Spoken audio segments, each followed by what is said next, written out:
you, one of the things that you're going to need to do as training when you are becoming an advocate is you're going to have to serve others, right? We're in the serving others business. I do presentations for, Christina has a foundation, I did a presentation for them. I do a lot of stuff to serve people. I'm still always saying, if you want me to come and do a presentation, I'm happy to do that. Just based on what you guys learned yesterday, you already have the knowledge, and each of you lean in different ways, right? Obviously, you know, Rachel's going to be, you know, part of the, she's already connected with Hands and Voices in Florida, so she might do something for them, or you're a behavior person. You already have some specificity around what you do if you're a special ed teacher. And so this is a great presentation on page 46 of day 1. I have the slides, I will give them to you as class members. Obviously, take my picture out at the end because it's kind of distracting, right? And put in your information. People are desperate for information. So when I'm training people to be advocates, these are the 5 pillars of the IEP. And people in the meetings do not know what you're talking about. I was in a meeting one time, I don't know where I was. It was in the great Indiana. Can we give a shout out for Indiana in Article 7? And Miss Cunningham, you keep using an acronym and we don't know what you're talking about. I said, where's the acronym? I thought maybe I said R instead of IEP. She goes, FIE. I don't know what that means. It's a kind of cheese that you have for Christmas. No, I said, so, full individualized evaluation. Oh, we just call that an assessment. So, you have to know the right language and the acronyms, but this right here is a great starting place for you as an advocate. When you're prepping people, you have to know these 5 things. If you know these 5 things about your client's case, then you're ready to go in and advocate for somebody. Whether it's a relative, whether it's free, whether it's voluntary, or whether it's paid. Here's what you need to know. You still have the same legal responsibilities to them. So my recommendation is that you guys join COVA. I live in one of the few states that I'm allowed to represent families all the way through due process without being an attorney. I'm not an attorney. Attorneys are much fancier than I am. But I want you to follow those same ethics and standards, but you have to know these 5 pillars. Let's talk about the 5 pillars. We talked about them pretty in depth yesterday, but I want to refresh you guys again. Present levels of academic achievement and functional performance. Depending wherever you are in the country, it might be called the plot, which usually in Texas is something behind a cow, or the plat, but it's the present levels, right? Again, what did I say yesterday? If I pick up Tommy's present levels and I cannot see him in each content area, you're not what? You're not done. You're not done. The present levels should be 50% of your meeting, if not 75% of your meeting. Everything after the present levels is what we would call assumptive. Everything that's going to happen for her student, I know, you sent me an opening packet, I can tell you what the school-based members are going to do in relation to goals, accommodations, supports, and service minutes. Because it sits where? It all sits in the present levels. The other day I was in a meeting, there was no OT in the present levels. There was no PT, there was no AD, PE, but they were at the meeting and there was no speech. Oh, I'll put it in, I'll put it in, I'll put it in. No, we have it all done there. And we'll come back to that, we'll come back to that. No, this is a legal contract between 2 entities, only 2. The LEA, the local education agency, and the individual with a disability between the ages of 3 and 22. Only 2 people involved in the document. We don't have mama in the document. Call Angelique if it doesn't go well. Sit next to a well-behaved peer. Do we have any well-behaved peers? Stop putting the parents and other children in the IEP. They don't belong there. And if you have to have the parent be part of the IEP, you best be cutting her a check. And if you have an 8-year-old that's in here, I don't know what his average rate is. I was at a meeting in another country, I won't tell you where, Louisiana, and they literally have on the bottom of their software, I think they've changed it, but the person responsible for implementing the IEP was the student. It was a checkbox, and the parent. And I said, what? And first of all, their paperwork is sideways. So I was like, okay. So I said to the director who's stepped down, she was amazing, I said, so are you going to cut that 14-year-old a check for information? Does he have his own raw data collection sheets? And so she was the director. So she said, of course, Miss Cunningham, we're going to uncheck that. And somebody that worked there goes, no, we're not. And the director goes, of course we're going to uncheck that. Children are not responsible for their Children are not responsible for their accommodations. Children are entitled to an education at school. We call it a free, appropriate education under IDEA. Okay? So pillar one, present levels of academic achievement and functional performance. So we talked about this yesterday, right? I'm going to sit down at the beginning of the meeting and I'm going to say, hey, Jennifer, you're a fourth grade teacher, right? And I'm going to, remember what we did yesterday? We're going to map the day. What time do you get there? We don't do it, I don't know, I think it's about this time, I think we work on, nope, nope, no. Would you just pack and leave your house and go, I hope I show up at the 2-day training? No, you got to plan to get here. So I've got to know who is providing my child an educational product all day long. Write that down. Who is providing my child an educational product all day long? Who works with him? Who supports him? Who's the aide on the special ed bus? Who's the one that helps him open his milk? Well, that's a little overkill, Karen. Okay, it's a human. I have to have the data to make informed decisions. We talked about this yesterday. Sometimes kids just need a little bit of help. I had a kiddo that was had ADHD, and she took medicine and made her not hungry in the morning. And in the morning, they had this very long 25-minute block where everybody got breakfast. Well, she was like hands across America. You're not old enough to know that is. Thank you. And she was messing around with all the other kids and becoming a behavior problem. Do you ever heard kids that have IEPs that become a behavior problem? There's always a reason for the behavior. Why don't we address that instead of trying to make them obey or comply, right? Address the reason that there's that outcome. So I said, so she's not eating breakfast, 25 minutes for a little kid is a long time. What if we have the occupational therapist make her, I call it a busy box, I'm sure that's not the real term. She already has OT, give her sensory items so she can still be with her peers, but have something to do. Because what's the doing at breakfast? They're all eating. So she has nothing to do. And guess what? Problem solved. So she didn't become a behavior student, she didn't have to go into self-contained, we just fixed the problem. But if you don't know what's going on in your child's day, you cannot be a member of the IEP team. And all of you are school-based members. We've got great diagnosticians, great leaders, great specialists. You cannot be a member of the IEP team if you're not fully informed. And if you're the principal, the general ed special ed teacher, the parent, the child with disability, whoever's there, when you walk through the day, you're mapping that out for everybody. Because respectfully, school-based members don't get time to meet with each other about everything that has an IEP. Right? Usually, if a parent has representation, that might be the first time the group's ever been together, right?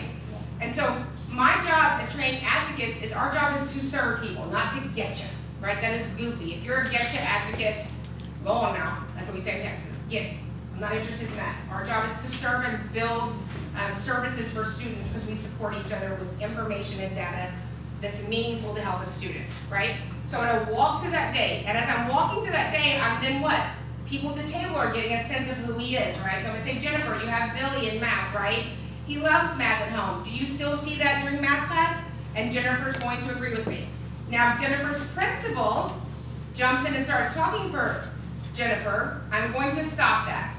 Why am I going to stop that? I will say, Miss Principal, how many minutes a day do you teach Billy? Right? So I'm asking her questions. I'm not interrogating her. I need her information. I love her. She is the teacher. For some reason, she has other children spend the whole day with her. She's an angel, right? She has the information. I don't have the information. I'm the advocate, even if I'm fully prepped. Parents don't have the information. Even in here, we have school-based teachers who teach in the same building with their child. Do you know what's going on with your child? You don't, right? Because you're their mother, right?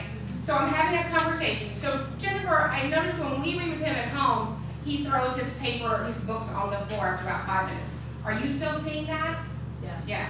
And would you say he's still about 2 years behind? Yeah. So what am I doing? I'm having a conversation with her. I'm not attacking her. I'm not like, why did you put a semicolon there? I don't even know what a semicolon is, right? I'm having a conversation with the student that she teaches. I'm not talking about other students. And I'll say, so in reading, do you still have that second teacher? Yes. And how many kids are in your class during reading? 21. 21. And there's one other teacher? Yes. And it's Billy. He likes your attention most of the time, doesn't he? Yes. Okay. Do you think it would be helpful if maybe we considered, since he's so far behind in reading resource? Yes. Okay, so what have I done? I've supported the teacher. I'm there to support the staff. I'm not going to wait till the scheduled services page to go, we want resource. And somebody tells me no. I've already established the what?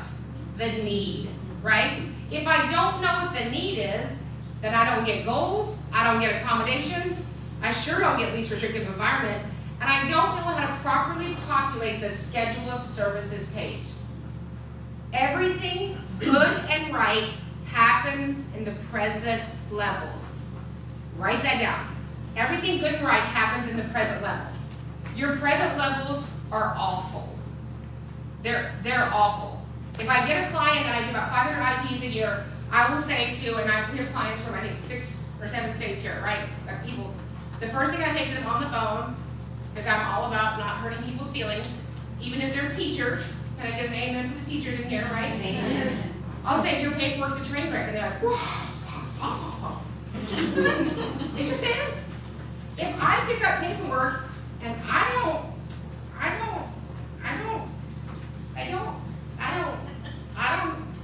what? If I don't know what this means, and this is what I do 17 hours a day, 7 days a week, how is she going to know what to do with him when she walks into his class in 5th grade? How is she going to know how to serve him?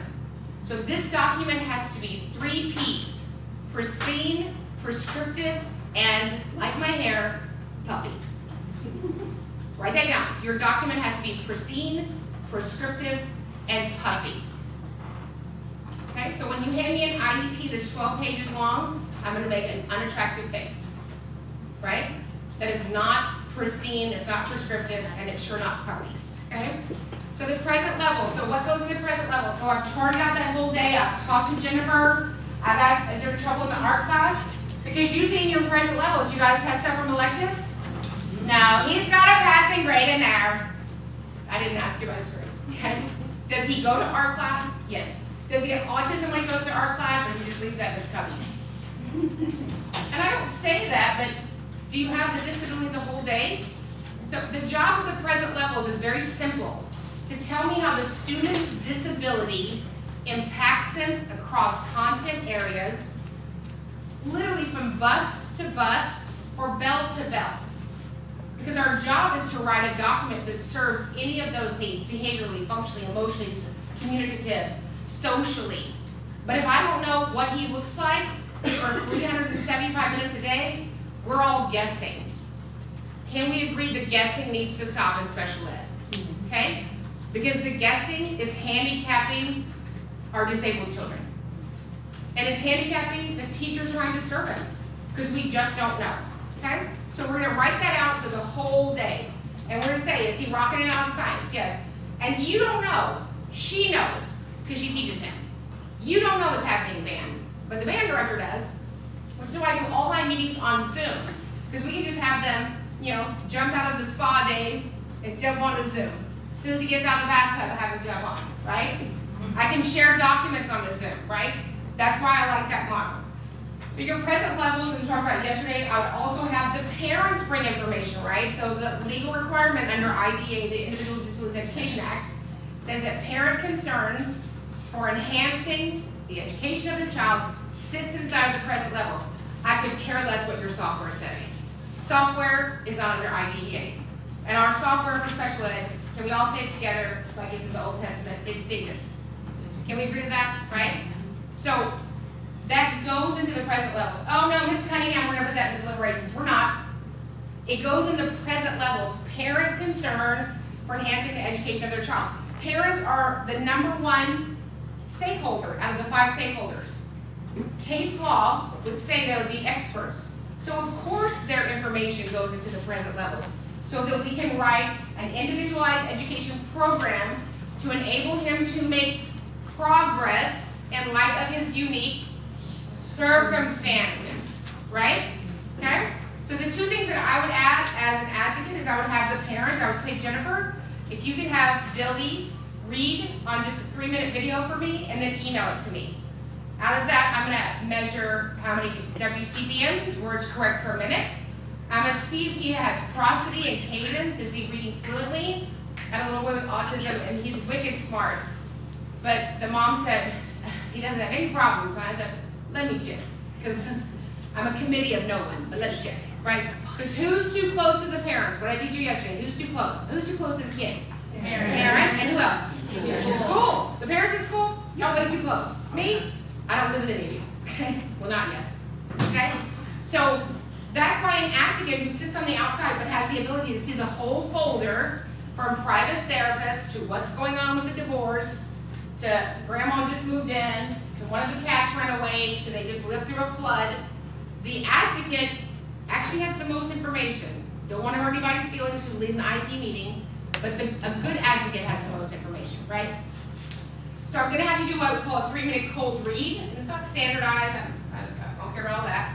But I want to see what it looks like. I need to see what it looks like when he reads, right? We might be so used to him not reading well that we just say, as school-based members, he just is not a good reader. That doesn't help me write an IP. I don't know what that means, any more than you writing down he's cute. And stop saying that you love him. Could you please stop saying that? I don't care if you call my client mom and dad. Please stop saying that you love the child with a disability. Please don't say that. You know why? I can't measure that. You don't have surgeons and nurses walk out and go, well, we just finished. I just want you to know that we love him. That would be so odd, wouldn't it? They're there to give you information so you can make decisions. We're there to make decisions about a child's destiny, his whole future, that's going to impact him until he's 90, right? So I'm going to do a 3-minute cold read. So Miss Tiffany is his teacher. So Jennifer, can you just find out from Miss Tiffany what Mark's reading at right now? Just shoot the teacher an email. Hey, can you tell me what his reading level is? He reads at a level M. Great, Miss Tiffany, could you send some EM level books home? And just read with them a couple times over the weekend. A cold read, meaning he hasn't read that text, right? And so, let him read. What you should know about present levels and reading in school when you get to present levels, you guys, when they gave you that reading level, it was over 60 seconds. So if you struggle to read, are you going to get better the longer you read? No. And so the other thing that you don't know, and you want to clarify in the present levels, is that instructional or is that independent? So instructional is when your son's reading and he says louder, louder, and you say louder, and you're helping him, right? You're instructing him. That's what we want teachers to do. That is not his independent reading level. So his independent reading level is going to be down a couple levels, usually. And so I'll just say, you know, Miss Tiffany, he does read on a level, and is that, and I do a lot of nodding, right? That's how you come to agree with people. Because if I'm wrong, they'll go, no, it's great. So Miss Tiffany, I know that you said in the class it's a level M. Is that instructional? Okay, so if you were just going to give him an independent book and everybody just reads by themselves with no emotions or meltdown, what could he read by himself? Okay. Nothing. Very minimal. Okay, and so when you're measuring his reading, are you measuring he's reading by himself, or are you reading to him and you measure that? Reading by himself. Okay, so it's really important that you tease that out. We've had this very big slippery slope in education that we're reading to kids, and we say they're good readers. No, that's listening comprehension, that's not reading comprehension. Yes? When they're younger, and they, like kindergarten, like Addison's first grade, we know she's not really reading books. Do you do the same thing with like how many letters they know, or is there another for the younger ones that aren't quite on a reading level? Right, so let's talk about that real quick. So Addison is wicked smart and she uses a VOCD, a voice output communication device, which we talked about yesterday. We'll talk about more today. So I want to see what it looks like when she's taking in information. Right, 2 things happen in class, just 2 things. Instruction and production. Instruction and production. And teachers are teachers because they love kids and they want them to win. But I need to know what happens when Addison is producing something. I need to know what happens when Wyatt is producing something. I need to know what's happening when Levi's producing something. And if that means that Levi rolls on the floor, I need that information, right? Or sometimes kids, they just need you there. It's not always as clear cut. Right? I love Miss Tiffany. I've had Miss Tiffany forever. Miss Tiffany's at our church. Your job as an advocate is to unpack and find all the pieces to the puzzle are always there. And they're there. If you have time and you're efficient, and you do your job with fidelity. You know, we're always asking teachers to do their job with fidelity, right? And school-based members.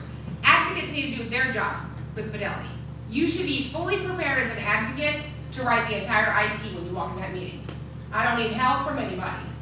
I don't need you to tell me a transition goal. I don't need you to give me a suggestion for an accommodation. That's an advocate, because you're fully trained in that, and that's what you're here doing today. So for Addie, because she does need support, I would watch, and you sent them to me before, videos of her using her VOCD, right? I would watch videos of her responding when y'all are meeting together to give me information. And I'm not trying to disprove the school. I'm trying to fully populate the plat. We're trying to fully populate the plat. So raise your hand if you're a school-based member or you were. Okay, right? Okay, and so if you were a teacher and you weren't going to be there the next day, do you just leave the next person a snack? No. Or actually, some of you put away your snacks, right? Some of the teachers you crack in, like, I took my good pens with me. Yeah, right? If you were going to be gone, like let's say that you're having surgery and you know you're going to be gone the month of February, what is it called? Because I don't know, I got no credentials and I'm not a teacher. What is it called when you leave a plan for somebody else? Or extended leave plan. Yeah, and what does that look like? Is it a no? Good luck with these hooligans. No, it's crazy detailed, right? Right? If you were to leave your children with a babysitter or even their mother-in-law or whoever for 3 days, do you leave the debit card or you leave what? Instructions on how that child can be successful, right? That's what this is. This is the testament of how a child can be successful. So we have to fully populate the present levels. I don't care about your stupid STAR test. I don't care about your state test. I don't care. I don't care about your grades. I don't believe your grades, right? The pressure on teachers that everybody passes is unfair. I can't fix that. But a grade is so subjective, right? I don't know how many times that Stephanie had to reread the passage for marking. I don't know that, right? It's subjective. I went to school in a covered wagon. You failed. And then you got it when you got home. Those were good old days, right? So, and I want kids to win, right? But I have to be able to have clean data. Write this down. We have to have clean data. Stop worrying about school-based members hurting somebody's feelings. If you were a nurse and you walked out and you knew that the patient had high blood pressure, but the patient had a rough day, would you just not tell them? No, that would be unethical. That would be educator misconduct. When you don't bring all the information for the present levels to the table, that is educator misconduct. And it's vital and it's unacceptable. And it limits the committee from making an informed decision about the student with a disability. So I'm going to do a 3-minute cold read. What have I found from those 3-minute cold reads? I have kiddos that allegedly were on grade level that read 13 words a minute in 3 minutes. So here's what you should know about reading. We're giving you all the forms. They're part of the class and give them to you. But an average first grader reads 59 words a minute. An average 5th grader reads 138 words per minute. 150 in junior high, and then you're off to the races in high school. We have a country of illiterate adults. People cannot read.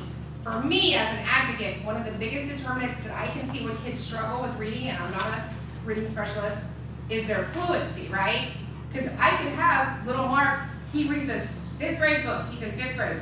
So they write down their present levels, he read a 5th grade book. They're not lying. But then when I asked Miss Tiffany, what are his words correct per minute? 47. Is that a gap from 138? Is that a problem? Yeah. So I need to have, well, we don't measure fluency anymore. Okay, but Miss Tiffany, could you measure fluency and put it in the present levels? All of that is data. I need all of the data. Well, he doesn't have a disability in reading fluency. He doesn't have an eligibility. Can we still write an IEP goal? We can write an IEP goal about any educational need, right? He doesn't have to have a reading fluency identified eligibility to have a reading fluency goal. Doesn't have to have a math disability to have a math goal, right? So don't get caught in that, right? So present levels should capture all of their eligibilities, all of their medical conditions, and it should document pretty much everything except what he wore to school, right? I want to know what he's doing in every class and how he's doing, right? I call it the glow and the grow. What is he rocking out and what does he need to work on? Like the rest of it. It's not strengths and weaknesses, right? Areas of impact. It sounds like you ran into the garage with your car, right? What are his areas of need so that I can write IEP goals and a program to address the deficit and teach a skill. We're teaching skills, we're teaching strategies. Our job in special ed is one thing, to teach a child strategies to self-manage their disability. That's it. Teaching a child strategies to self-manage their disability. That's why we have IEP goals, support services, and minutes. Okay? The next thing I want you guys to do is do a 3-minute cold read with your kids. A 3-minute cold write. I apologize. A 3-minute cold write. So I'm going to say, Tiffany, what is your son's very favorite thing right now?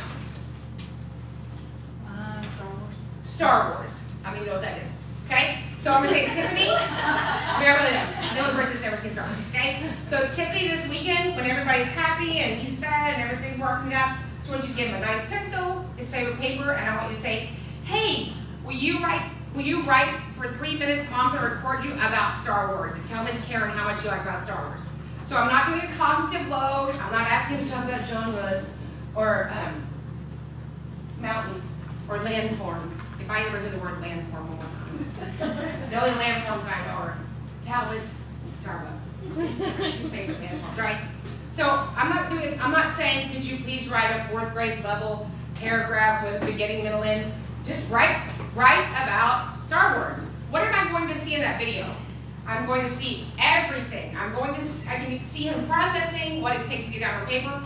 I had a kiddo who was gifted. Gifted children can be in special ed. I know, because humans can be in special ed, right? And she was so smart and so hyper-focused, when she worked, she pulled her eyebrows out. Now, they weren't going to get her an IEP, but that didn't work, right? Because that's not going to serve her long-term, right? And when I watched her write, she's a genius. She's like a diagnostician, is like love, like, oh, I didn't even know the test went that high, right? Sweet, beautiful girl, and well-groomed. That's really important, right? And so I had her write, and she wrote and wrote and wrote and wrote and wrote and wrote and wrote and wrote and wrote and wrote and did this, right?